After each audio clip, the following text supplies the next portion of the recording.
Sophia the First, The Curse of Princess Ivy. I'm Sophia.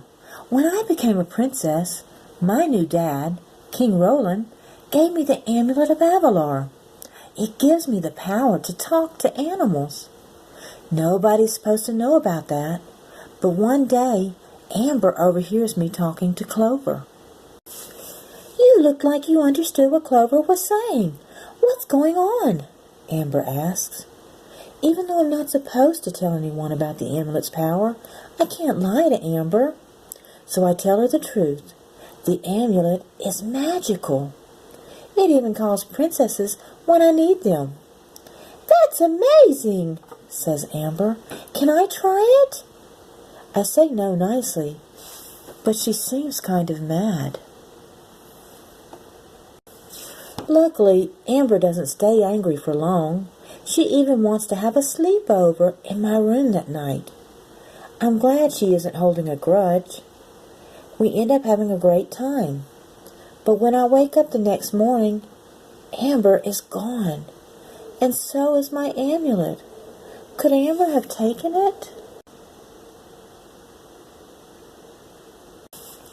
I search everywhere and finally find Amber in the garden.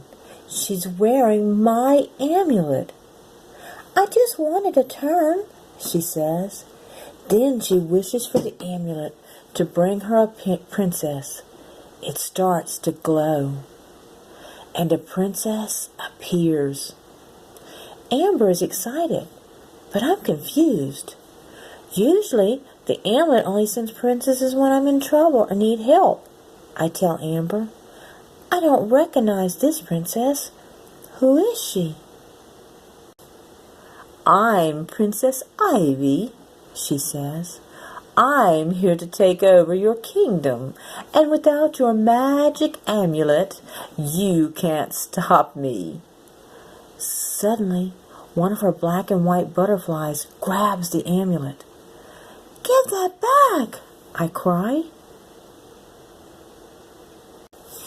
I call a guard to stop Ivy, but she stuns him with the magical dragonfly.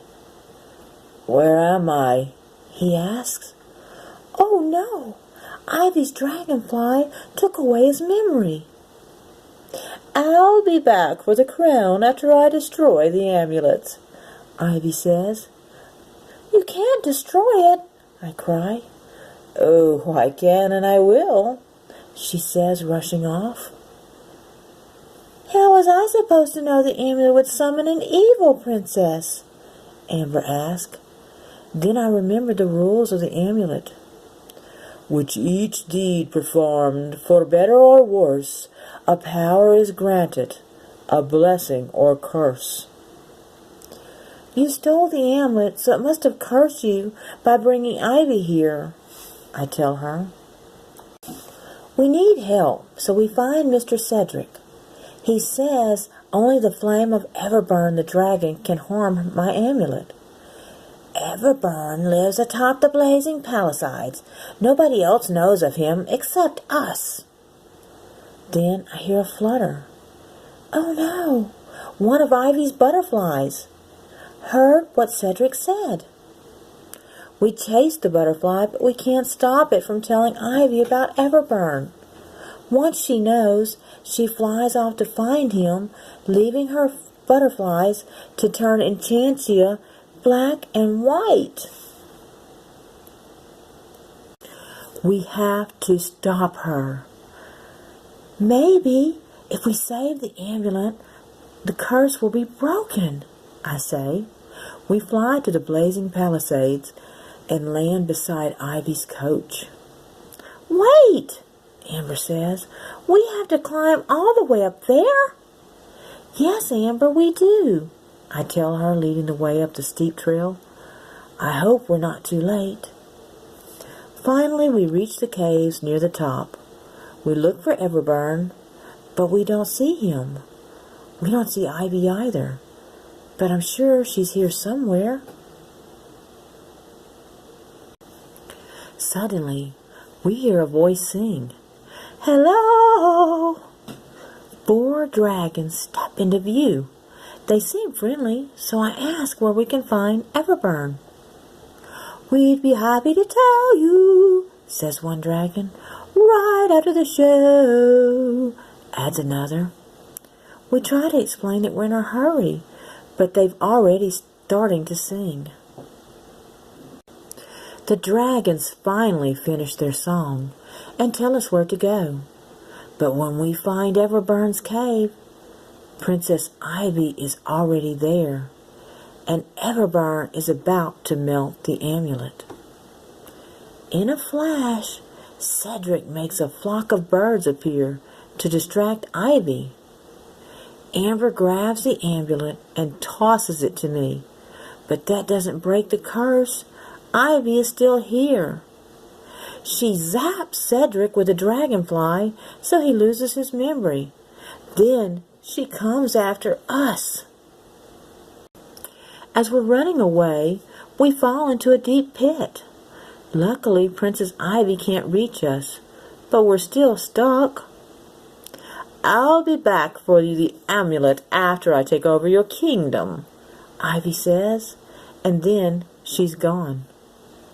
Sophia, I'm sorry, Amber says.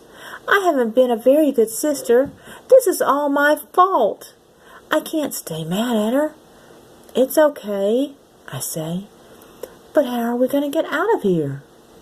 Suddenly, I notice my amulet glowing. There's a flash of light, and Princess Rapunzel appears. It looks like you two could use a lift, she says with a smile. Climb on up. She lowers her beautiful long hair to help us climb out. Then I tell her about Princess Ivy. How can we stop her? Amber asks. Just then, Everburn rushes in with the singing dragons to take us to the castle. As we ride, Rapunzel explains how to break the curse. Amber must do something to prove that I mean more to her than she means to herself.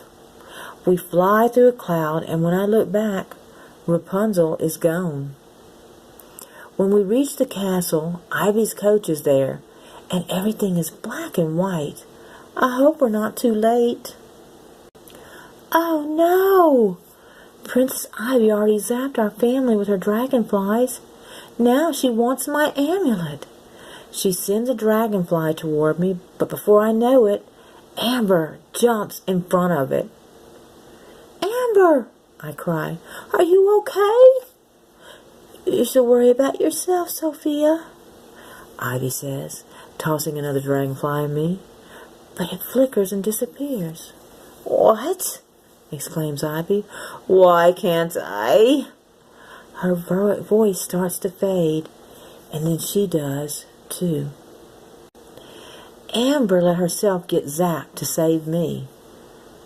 This can't be, Ivy cries, disappearing in one last burst of sparkles. As all the color returns to the kingdom, the curse is broken. What just happened? Dad wonders groggily. Nobody remembers a thing that happened today, thanks to those dragonflies, which means the power of the amulet is still a secret. And now I know another secret. Amber really is the best sister ever. The end.